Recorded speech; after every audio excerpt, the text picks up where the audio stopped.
Hello and welcome to another Wraggys Beers, Wines and Spirits review. Well, today it's actually the 4th edition of Wraggys Weekly, which is a weekly news show just to show you, what's going on in the alcohol industry. And on the way up to Christmas, we're going to be seeing a lot of new products. As you know, this week we've had a bit of a mini beer festival, or at least just 10 new beers in Aldi's on their middle aisle.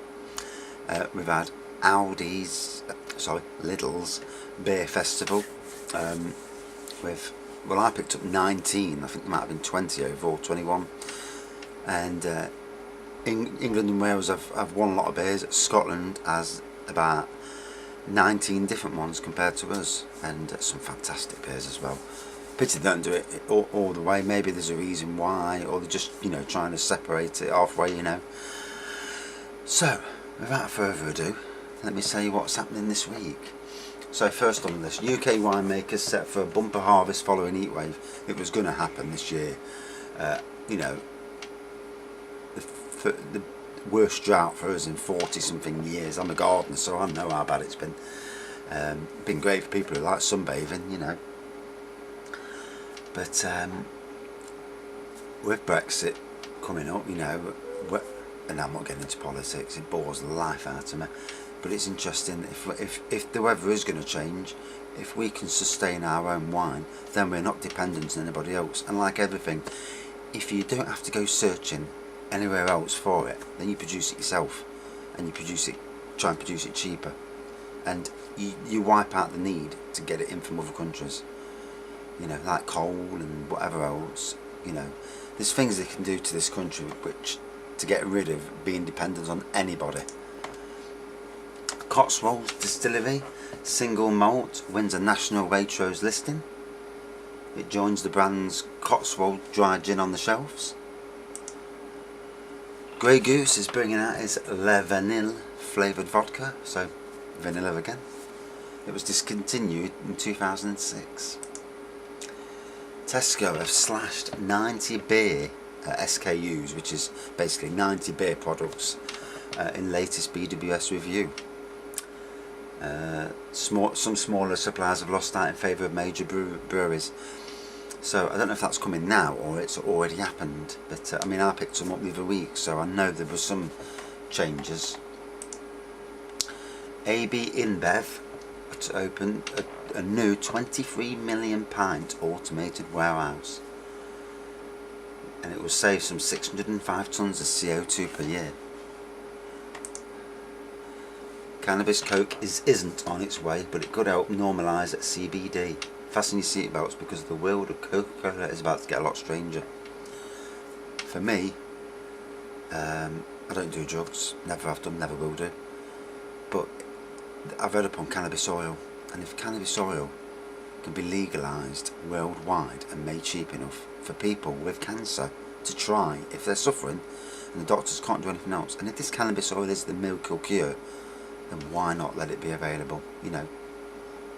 Common sense. No one wants to lose a family member to cancer. I have, and it's horrible. The Whiskey Exchange claims first with 3D labels. The retailer said the labels gives each label a feeling of depth and movement. Yeah, and wonky eyes probably. Emerging markets volatility to hit Diageo's profits. Diageo are makers of Guinness, Baileys, and a hell of a lot more. Most of the spirit range in this country is related to Diageo, which is why when Sainsbury's fell out of them, it didn't half hit them hard. Weakness across a basket of emerging market currencies expect to reduce Diageo's sales and profits. Fuller's, the makers of 1845 London Pride, overhauls Frontier and plans new craft brews. It has launched 5 new small batch beers from its new pilot brewery, with a second Fuller's and Friends 6-pack pencil for next spring. Good idea. Stella Artois to get traditional yet modern brand overall. Yeah, Stella Artois. I did a review this week of Saint Etienne, which is the Audi lager, and went on the internet. It actually says it's a rebadge, so basically it's Stella Artois with it in a different bottle. And luckily enough, I had a bottle of Stella Artois at the side of me, so I drank it, and bugger me, they're the same. Amazing. Yeah, traditional yet modern brand overall. New bottles with refreshed logo will roll out across the brand over the coming weeks.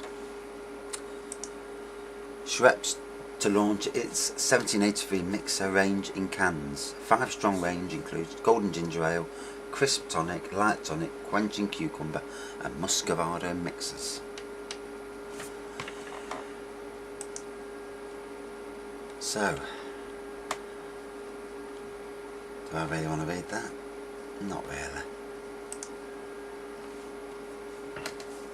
So it says here that Brits are quaffing whiskey like there's no tomorrow. For me, gin. You know, not really a fan of gin myself, but gin is the massive gain this year. I mean, you can see by the shelf space in stores that it's taken up across every single supermarket. Absolutely a massive. And that's it for this week. A bit smaller than last week because I had a lot to catch up on. But yeah, so now things to look forward to. We're going to be seeing Halloween beers are going to start to make a comeuppance soon, especially in the likes of Morrison's. Aldi do one. I'm not sure about the others, whether they will or won't. You know, as I've sent emails to all the supermarkets last week telling them that if they want to, you know, improve their ranges to have these one-off beers, and you're also going to see the likes of pumpkin spice Baileys, you know, and I think these Halloween spirits are going to be big in the future. And I love the pumpkin spice liqueur from Aldi. $6.99, it's half the price, and it tastes brilliant. That's it for another Wraggys Weekly. Hope you found it interesting.